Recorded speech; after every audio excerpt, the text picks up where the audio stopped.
Hello, dear students, how are you? I miss you so much. It's me, Miss Dina, with you today.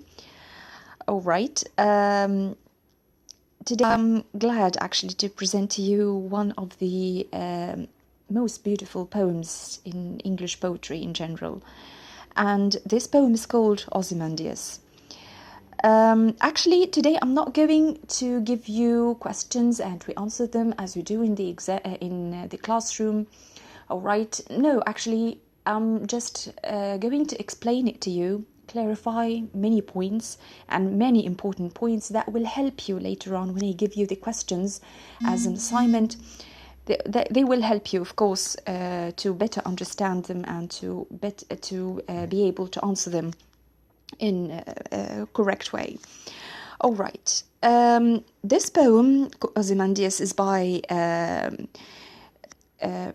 Percy Bysshe Shelley, and he is one of the Romantic poets. And what we should know or learn about Romantic poets is that this is a group of poets who were fond of writing about nature, about old civilizations, and you will find plenty, or you will find their poems mainly tackle emotions, tackle different feelings.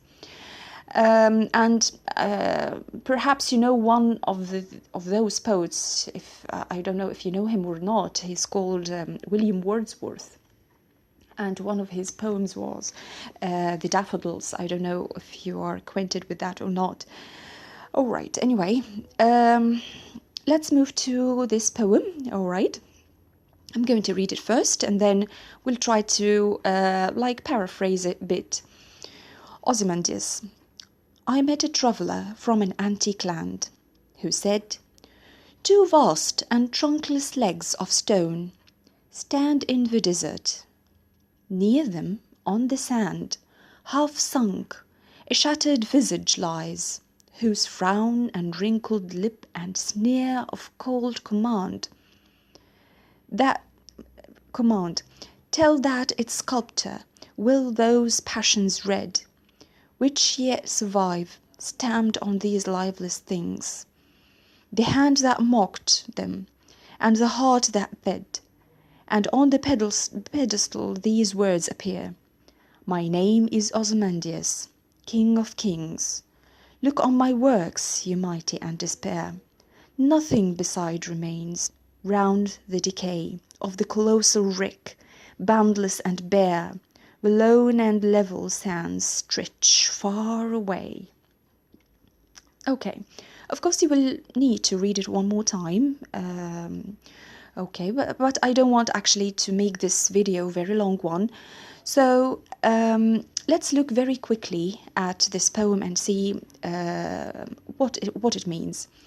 Actually here, the first line says, I met a traveller from an antique land.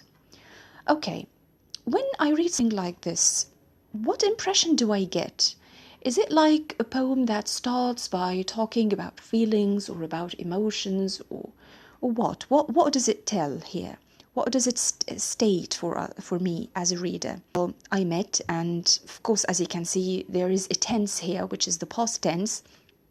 Okay, and there is a character, traveller, and there is a setting, antique land. So what do you think of these elements? Are these the common elements we find in poetry? I pretend that I heard your answer, which is no. All right, no, this is not like an ordinary poem, but it's like a story. And this is true, actually. This is a story, okay? Or this is a poem that presents for us a kind of a story. The poet here says that he met a traveller from an antique land. Okay, antique means, of course, very, very old. Who said? This traveller said. So what is coming actually is not what the poet actually said, but these are the traveller's words. All right, so he says, two vast and trunkless legs of stone. Vast means very big. Trunkless legs of stone. Trunkless means that they are like legs standing, and they are holding no body actually. There is no body on these two legs. All right, they are just two lonely legs standing on of stone in the desert. stand in the desert. So as you can see, I'll try, or please try to visualize the scene with me. So now we see two vast legs, all right? So let me do some drawing, all right? So we imagine that we have two vast legs like these, all right? This is one leg, this is one foot, the other foot, all right? Now we have two legs, and here there is no body actually. There is no body, okay? And these two legs, actually, they are vast, they are mighty, okay, and they are standing in the middle of the desert. Of course, you can see that in the picture provided for us, all right? Yes, but by the way, I forgot to tell you that this poem is on page 108, all right? But as you can see, this is where, or this is the setting, actually, this is an antique land, okay, and exactly in the setting exactly is the desert, all right? So this is where everything is happening. So near them, what does them refer to? Well, actually refers to the two legs. On the sand, half sunk, a shattered visage lies. What is the meaning of visage? All right, maybe if you have some knowledge of French, okay, visage or visage means face. Okay, so imagine that here next to these two legs, all right, there is a face here, but it's half sunk in the sand. So let's imagine this is an eye, and this is part of the nose and part of the mouth here, all right? So it's half sunk. Okay, so now let me ask you, what image is this? What is that? What do you think here in the desert? This is a statue, isn't it? Right? This is a statue. So a statue in the middle of the desert. Nothing remains from this statue except just these two legs, all right, and this visage, or this half sunk, shattered. Okay, what's the meaning of shattered? Shattered means damaged. Okay, so it's not actually a complete face. So maybe the nose is broken. Okay, like Sphinx. Or maybe the ear is broken, anything of these. So the face is not complete, actually. All right. Whose frown and wrinkled lip. What's the meaning of frown? How does this face look like? Is it a happy face? No, I don't think so, because there is a frown. This is not a happy person. This is not a happy face. It's frowning. And wrinkled lip. When do you have a wrinkled lip? Okay, you know, this kind. So let me now draw this face for you. So now we are having a frown, a person looking like this, and there is a wrinkled lip. What kind of person is that? Is he a kind of happy person? No. Is he a kind of kind person? No, he doesn't seem so. Why? Because here we have this word, sneer of cold command.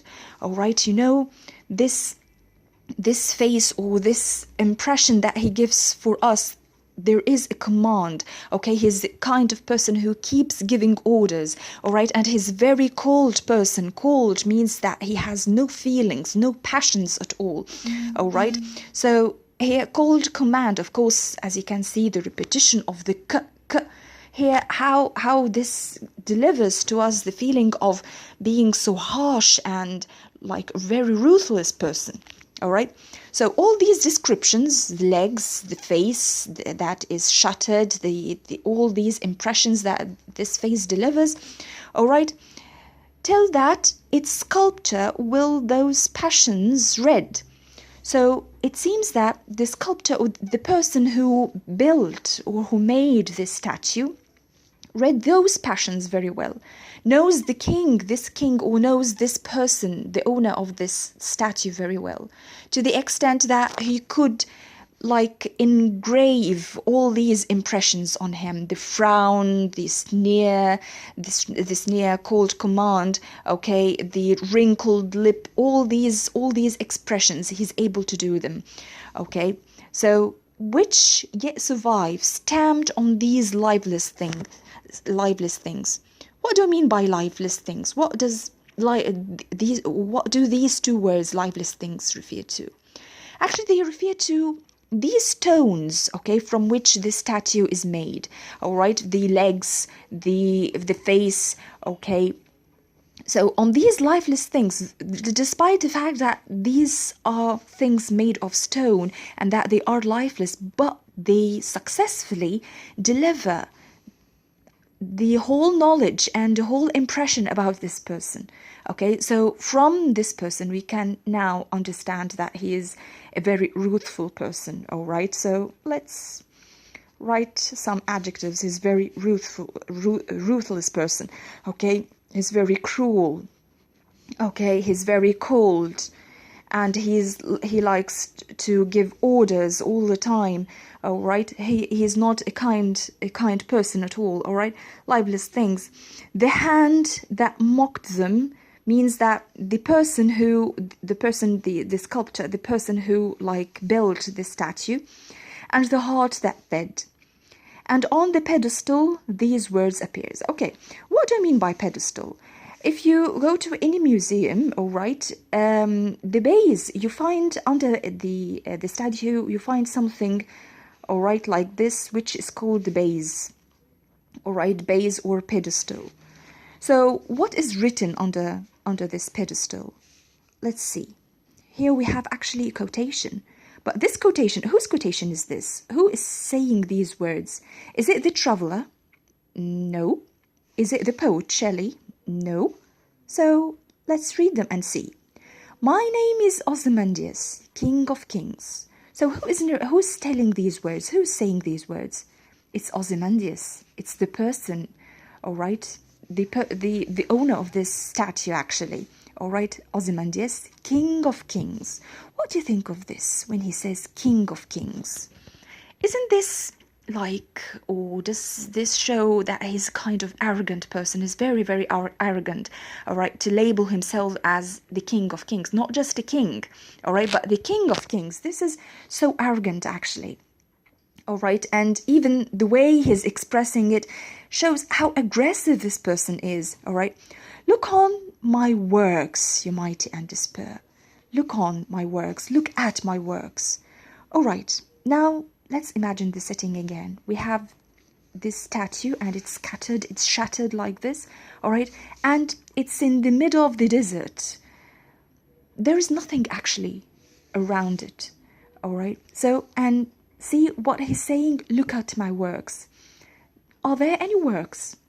Well, perhaps when this statue was firstly built, there were many works, perhaps, all right, but now there is actually nothing. And this is so ironic, don't you think so? Okay, ironic. This is the term irony or ironic. What do you mean by the word irony? Irony means that you say something and you mean the opposite. For example, I see a thin, slim girl and I say, this is so fat. This girl is so fat, okay? This is bullying, isn't it? All right, but actually, this is some sort of irony, all right? You say something and you mean the opposite. So here it says, look on my works. Actually, there are no works here at all. There is nothing except decay. There is nothing except desert and sand. Okay, you mighty and despair. So he's telling everybody, looking at him and at these works as despair. All right, actually there is nothing. All right, and this is so ironic. All right, nothing beside remains. So this is the end of the quotation. All right, this is the end of what Ozymandias, or what is written under the pedestal. Now the traveler, our traveler, all right, is talking one more time and he's saying, nothing beside remains. Actually, nothing is there beside him, all right? It's just the statue and this desert. Nothing beside remains. Round the decay of that colossal rick. Colossal means very, very giant, all right? Rick means that it's shattered like this. So there is nothing around this kind of shattered thing, all right, except what? Boundless and bare, the lone and level sands stretch far away. The lone and level sands, actually, they are not, it's not just like one level of sand, but they are, actually, there are levels of sands, all right, and it's lone, and they are stretching far away. And this is again very, very ironic when you see these legs and this statue, okay, seems to be like very lonely, all right, very miserable, all right, though it belongs to a ruthless, cruel, cold king. And around this king, there is this desert, okay?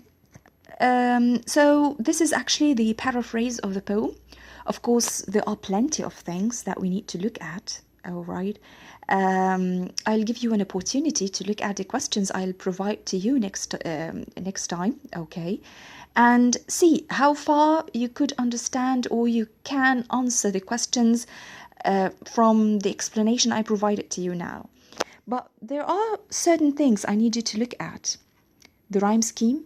Do we have a regular rhyme scheme or not? This is very important. And if we have a regular one, what does it tell? If we don't have, what does it tell? Okay. Do we have irony in this poem? How many people talking in this poem? We need to take a look at the sound devices, some alliterations, some long vowels, some of these words, okay? So anyway, I'll give you the questions, okay?